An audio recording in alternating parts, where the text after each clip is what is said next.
Good evening, hello viewers. Welcome back to my channel Balal Language School. Today we will learn the preposition upon. আজকে আমরা preposition upon সম্পর্কে বিভিন্ন ইংরেজি সেন্টেন্সে বাংলা অর্থ সহ জানব। তাহলে চলুন জেনে নেই।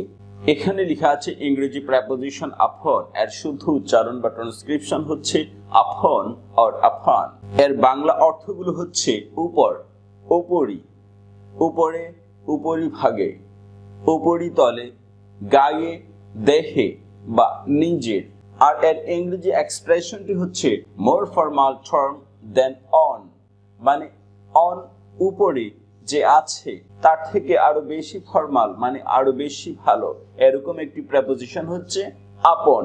তাহলে এই আপন শব্দটি যখন কাউকে কল করবেন খুবই সম্মানের হবে, মানে এই আপন এর ব্যবহার দ্বারা সম্মান বেশি বাড়ে। আর এই অন আপন থেকে একটু নরমাল বা একটু উইক। তাহলে যেখানে অন ব্যবহার করতে পারবেন সেখানে আপন ব্যবহার করতে পারবেন, কিন্তু আপন এর ক্ষেত্রে কতগুলো নিয়ম আছে যেটা দ্বারা সম্মান বা কাছাকাছি এরকম কিছু বোঝাবে অথবা নিজের এরকম কিছু বোঝাবে। তাহলে এই আপন সম্পর্কে এখন বিভিন্ন ইংরেজি সেন্টেন্স গুলো আমরা বাংলা অর্থ সহ দেখছি। প্রথম সেন্টেন্সটি হচ্ছে it was based upon two principles. It was based, ইহা ভিত্তি করা হয়েছিল, আপন উপর, two principles. It was based, ইহা ভিত্তি করা হয়েছিল আপন উপর, টু প্রিন্সিপালস, দুটো নীতির উপর ইহা ভিত্তি করা হয়েছিল। তাহলে এখানে আপন দ্বারা উপর অর্থে বুঝিয়েছে, এখানে প্রিন্সিপাল মানে নীতি, এটা একটি ভালো কাজ, মানে কোনো কাজের কিছু নীতি থাকে। তাহলে এই ক্ষেত্রে আপনি অন না ব্যবহার করে আপন শব্দটি ব্যবহার করবেন, তাহলে এই অর্থটা হবে অনেক জোরালো। তাহলে অর্থ কি আসছে আবার দেখছি। It was based upon two principles. It was based, ইহা ভিত্তি করা হয়েছিল, আপন টু প্রিন্সিপালস, দুটো নীতির উপর ইহা ভিত্তি করা হয়েছিল। তাহলে এখানে আপন উপর অর্থে ব্যবহার করা হয়েছে, আর টু প্রিন্সিপালস দুটো নীতি, এর সাথে একটি র চলে আসবে, দুটো নীতির। কারণ প্রেপোজিশন থাকলে এমনিতে একটি র বা এর নিয়ে আসতে পারেন অর্থ মিলানোর জন্য। তারপরের সেন্টেন্সটি দেখুন, the decision was based upon two consideration. The decision was based, দুটো সিদ্ধান্ত ভিত্তি করেছিল বা ভিত্তি করা হয়েছিল, দুটো সিদ্ধান্ত ভিত্তি করা হয়েছিল আপন উপর, টু কনসিডারেশন, দুটো বিবেচনার উপর ভিত্তি করে দুটি সিদ্ধান্ত নেওয়া হয়েছিল, এরকম অর্থ বুঝাবে। তাহলে এখানে আপন উপর অর্থে ব্যবহার করা হয়েছে। আর আমরা জানি বেসড এর সাথে সবসময় অন হয়, কিন্তু এখানে জোরালো অর্থ দিতে বেসড আপন এই প্রেপোজিশনটি ব্যবহার করবেন, বেসড ভার্ব সাথে আপন। তাহলে এখানে আপন উপর অর্থে ব্যবহার করা হয়েছে। আর আমরা অন দেখেছি কোনো কিছুর উপর লাগোয়া থাকতে পারে, কিন্তু এই আপন দ্বারা লাগোয়া নাও থাকতে পারে, আপনি ফিলিংস বুঝাবে, মানে এই দুটো বিষয়কে বিবেচনা করে এই অর্থটা হবে এই দুটো বিষয়ের উপর ভিত্তি করে। তারপরের সেন্টেন্সটি দেখুন, the summer season was almost upon them again. এখানে আপন আবার দ্রুত আসছে এরকম অর্থ দিয়েছে, মানে খুব বেশি দূরে নয়, চলে আসছে, মানে কামিং সুন, এরকম একটি অর্থ দিয়েছে এই আপনটা এখানে।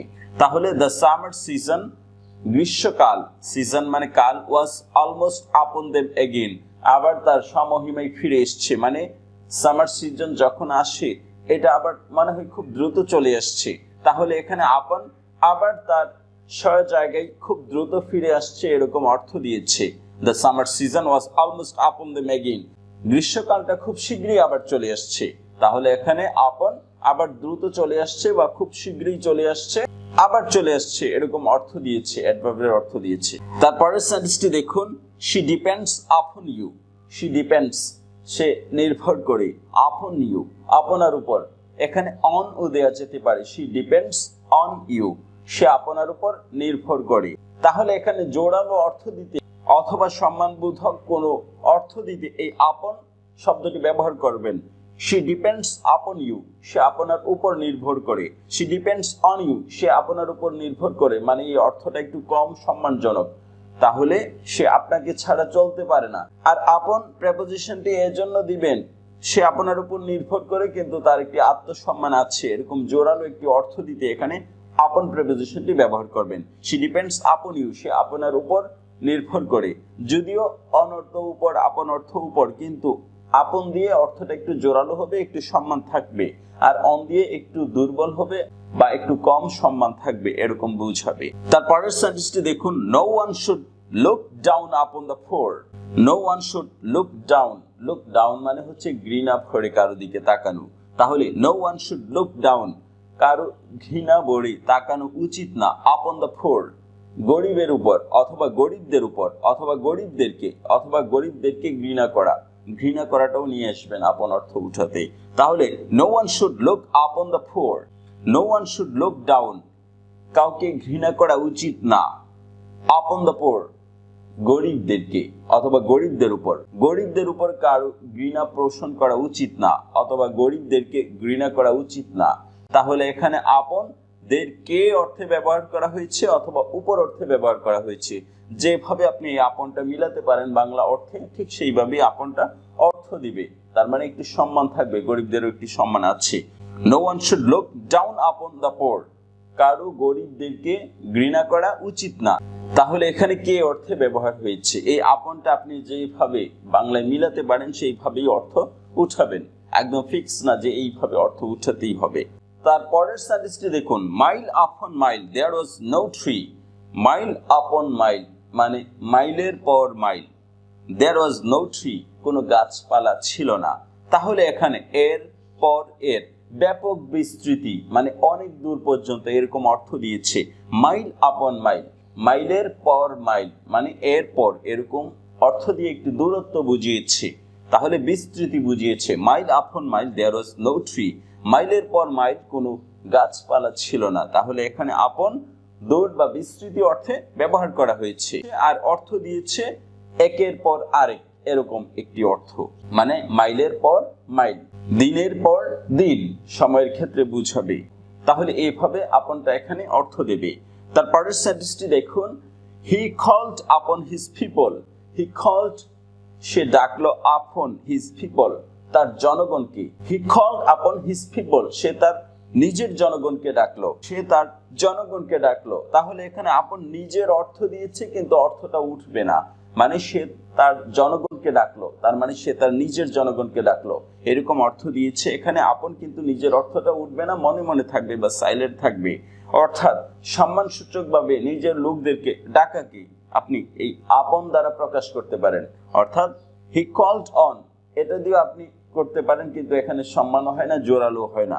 কল্ড আপন দিলে একটু জোরালো হয় এবং নিজের অর্থ বুঝায় এবং সবার আত্মসম্মান থাকে, এরকম একটি প্রেপোজিশন। তাহলে আপন শব্দটা খুবই সম্মানিত একটি প্রেপোজিশন। তারপরের সেন্টেন্সটি দেখুন, আই এম কলিং আপন mister Jack on the stage.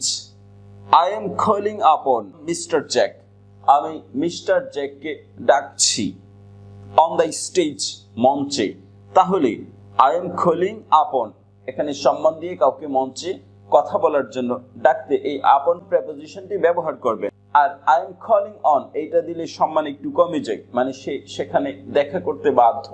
যেমন prime minister called on someone, prime minister কাউকে ডাকলো, সেখানে যাকে ডাকলো সে কিন্তু একটু কম সম্মানিত থাকে এবং তাকে ওখানে গিয়ে দেখা করতে হয়। আর মঞ্চে যিনি বক্তা হবেন তাকে ডাকার জন্য একটু সম্মানসূচক ভাবে ডাকতে হয়, কারণ আপনি যাকে ডাকছেন সে আপনার থেকে অনেক বেশি সম্মানিত।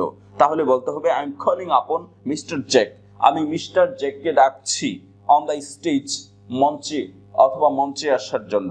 তাহলে এখানে কে গায়ে, গায়ে দ্বারা বুঝিয়েছে, মানে এই আপন শব্দটা নিজের উপর পতিত হবে। অথবা এখানে আই এম কলিং আপন মিস্টার জ্যাক, মিস্টার জ্যাককে সম্মান করে ডাকা হয়েছে, মানে মিস্টার জ্যাককে নিজের মতো মনে করে নেওয়া হয়েছে, তার অনেক সম্মান আছে, সম্মান দিতে গিয়ে এখানে গায়ে বা নিজের অর্থে ব্যবহার করা হয়েছে। আই এম কলিং আপন mister Jack on the stage, আমি জনাব মিস্টার জ্যাককে মঞ্চে আসার অনুরোধ করছি। এছাড়াও এই সেন্টেন্সটা আরো বিভিন্ন রকমে বলা যায়, যা অন্য ভিডিওতে আমি আলোচনা করেছি। এভাবে আজকে আমরা অন এর একটি অল্টারনেটিভ প্রেপোজিশন আপন সম্পর্কে বিভিন্ন ইংরেজি সেন্টেন্সে বাংলা অর্থ সহ জেনে গিয়েছি। Thank you so much for watching this video. If you find this video helpful for you, please subscribe this channel. Keep learning with this channel. Thank you very much. Bye bye.